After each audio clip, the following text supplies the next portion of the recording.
அனைவருக்கும் அன்பு வணக்கம்.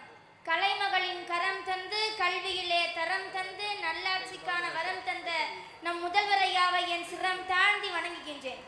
உலங்கவர் ஓவியமே, உற்சாக காவியமே, ஓடை நறுமலரே, ஒளியுமிழ் புதுநிலவே, அன்பே அழுகே அழகே உயிரே, இன்பமே இனிய தென்றலே, பனியே கனியே, மதகதனனியே, மாணிக்க சுடரே, மன்மத விளக்கே, என்றெல்லாம் தமிழை போற்றினாலும் தமிழை தமிழே என்று கூறுவதுதான் பெருமை என்று அழகாக கூறுவார் நம் முதல்வர்.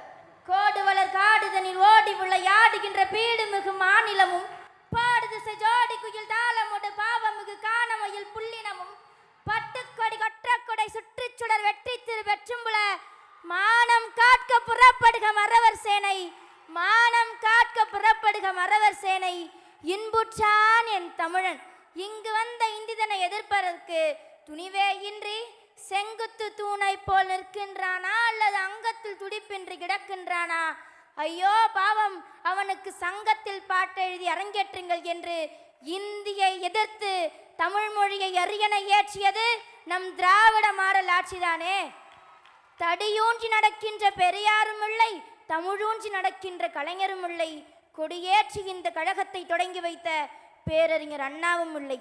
இப்படி இந்த படிக்கட்டுகளை அமைத்திட்ட எந்த தலைவர்களும் பக்கத்தில் இல்லை என்றாலும் இந்த 3 வெடிமருந்தையும் தன் மூளைக்குள்ளே தாங்கிக் கொண்டு தமிழகத்தை வென்றெடுத்தார் நம்முடைய முதல்வர்.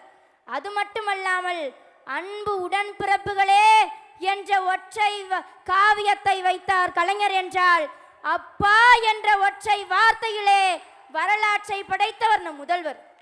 எல்லோருக்கும் எல்லாம் கிடைக்க வேண்டும் என்பதற்காக உமிழ்நீரை கூட விழுங்குவதற்கு நேரமின்றி ஊரெல்லாம் உரையாடி உழல்பவர்.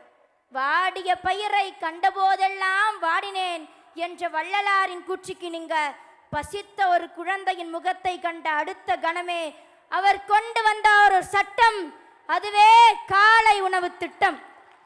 கட்டை விரலோ தலையோ காணிக்கையாக இந்நாளில் எவனும் கேட்டால் பட்டை உரியும் சுடுகாட்டில் அவன் கட்டை வேகும் என்ற வரிகளுக்கிணங்க நம் முதல்வர் ஐயா செயல்படுத்திய நான் முதல்வன் திட்டத்தின் மூலமாக ஏரோட்டுபவனின் மகன் ஏரோப்ளேன் ஓட்டுகின்றார், களை பறிப்பவனின் மகன் கலெக்டர் ஆகின்றார். பெண்கள் விண்வெளிக்கே போனாலும் அவர்கள் போக முடியாத ஒரே இடம் கோவிலின் கருவறை.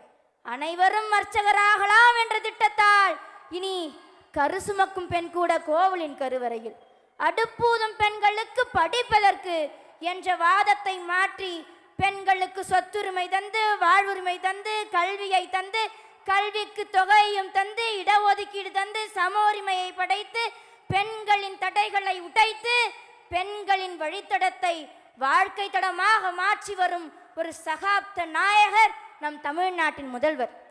பெண்மை வாழ்கவென்று கூத்தினோடா, பெண்மை வெல்கவென்று கூத்தினோடா என்ற பாரதியாரின் வரிகளுக்கேற்ப வெல்லும் தமிழ் பெண்கள் என்ற மாபெரும் மாநாட்டை நடத்தி பெண்மையை போற்றுவதுதான் நம் திராவிட மாடல் அரசியுடைய புரட்சி.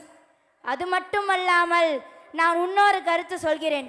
அது என்னவென்றால், விதவைக்கு கைம்பெண், ஊனமுற்றவர்களுக்கு மாற்றுத்திறனாளி, 3ஆம் பாலினத்தவர்களுக்கு திருநங்கை என்று பெயரிட்ட தாயுமானவர் கலைஞரையாவுடைய வழியில் பெண்களுக்கு இலவச பேருந்து என்று இல்லாமல் கட்டணமில்லா பயணம், பெண்களுக்கு உதவித்தொகை என்றில்லாமல் உரிமை தொகை, புதுமை பெண் திட்டம், நான் முதல்வர் திட்டம் என்று திட்டங்களின் பெயர்களில் கூட பெண்களுக்கு சுயமரியாதையை தருவது நம் திராவிட மாடல் ஆட்சிதானே.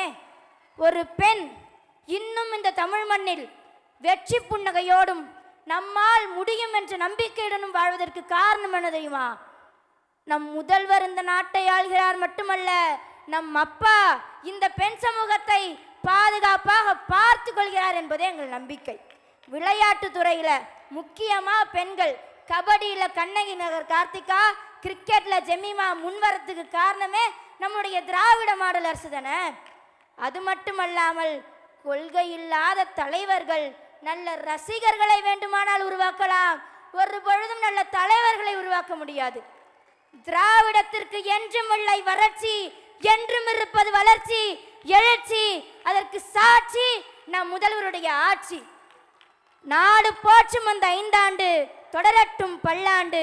மீண்டும் நீங்களே முதல்வர், மீண்டும் மீண்டும் நீங்களே முதல்வர். நன்றி, வணக்கம்.